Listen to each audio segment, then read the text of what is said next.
Hey there, I want to talk to you about tenses in your life. Tenses, time tenses. Past, present, future. Past, present, future. The past matters. It just matters, doesn't it? Slavery, Holocaust.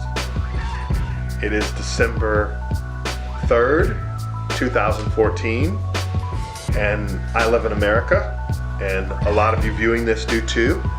And if you're in America and you're at all on media, something in the past has happened to impact Ferguson, Missouri.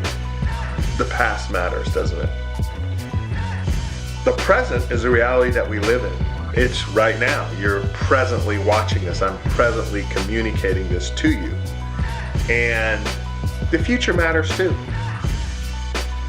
And I don't know if you've ever thought about the roles that the past, present, and future play in your life.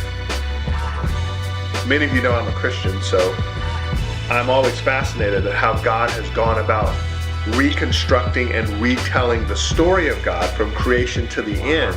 And what God has basically done in the 66 books of the Bible is He's dealt with the past, He deals with the present in the Bible, and He deals with the future. He goes back in the past and tells us, you know where you came from, Michael? You came from creation. You came from Adam and Eve, and that matters because it defines and interprets who you are. You understand your purpose and why you're here and what my original intent was. Also, the falls in the past. That matters. It explains why humanity's broken and why we try to make things work and they don't work. The past matters. And God deals with the present too. Today is the day of salvation, right? Do not boast about tomorrow because you don't know what a day will bring forth. Jesus said in regards to anxiety and cares, He says, look, each day has its own cares and anxieties. Don't worry about tomorrow. In Matthew 6, He says, just worry about things today. Just get through today. The present matters. And then you have a future. And we talk about the renewal of all things. And from a Christian worldview, we believe that God's not done. He didn't create us, wind up the clock and say later, maybe it'll end like Interstellar, maybe it'll end like Star Wars. Who knows? It's up to you guys. God says, no, I'm going to continue to intervene graciously and patiently through my Son Jesus, and ultimately there'll be a renewal where I'm going to make all things new and take us back to original intent, which was the garden before sin. Past, present, future. How do those tenses play out in your life? Some of you live in the past. That's what you do. You live in the past. You're living out the reality of what happened to you, what you were. It's kind of like me being on the tennis court with a good friend of mine Monday night, and I'm serving at 46, and I've been playing tennis cumulatively for 20 plus years. And I used to be able to serve 115, 120 mile an hour, believe it or not. And I went to serve, and at the peak of my serve, I heard it. You know, it's kind of like my mind was saying, serve the ball like you used to. And my body was saying, we can't really do that anymore. And so there's muscle tear. The past. Some of us live in the past, and you know, one of the challenges with living in the past is it cripples you from being effective in the future and forget about the present too. But some of us are just present tense. You can't see very much in front of you, and you just don't think about the past, and so it's all the present. It's just the way we're wired. It's good to know this about yourself. In other words, what tense are you living in? What tense do you spend the majority of your life living in? Is it the past? Is it the present? Or are you one of those what we might call optimists? In our Enneagram language, which I love, the Enneagram profile, are you a 7? Are you full of optimism? Are you future oriented? You're always looking to the future. A lot of entrepreneurs, church planters, you might say community catalysts, they're future oriented. They see the future, they're visionary.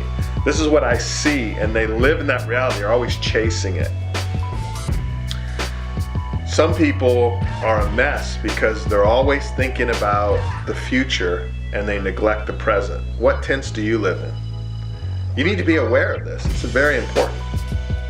Some people are a mess because they're always thinking, well, in the future I'm going to get my life straight. In the future I'm going to get married. In the future I'm going to be a good father. In the future I'll be a good husband. In the future I'll be a good wife. In the future I'm going to lose weight.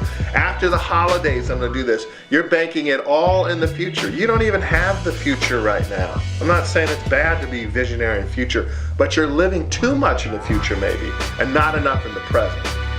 If you're a husband, wife, and you're a parent or you're a child, if you're a church planter or a pastor, you better take the present seriously. But you know something? Isn't it true that sometimes the present has a lot of pain in it?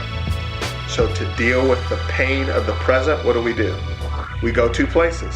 We go to the past, which typically either does nostalgia, the good old days, or we go to the past to remind us, oh yeah, my life's always sucked, it sucks now, blah. Or we go to the future.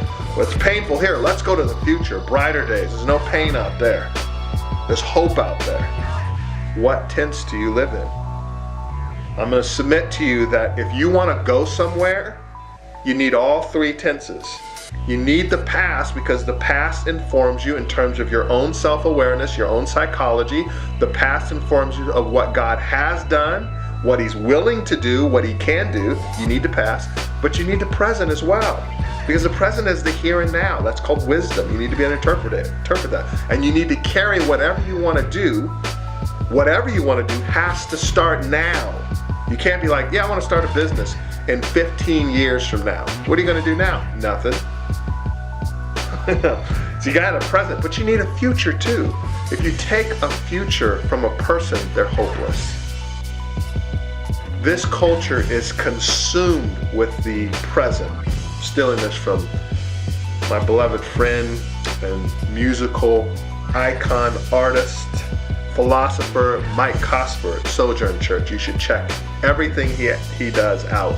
And I recently sat in a little breakout session where he talked about imminence and how our culture is consumed with the here and now. I think our culture does most of everything for the present tense. It's right now. Get the phone now. Buy the gifts now. Do everything now. Happiness now.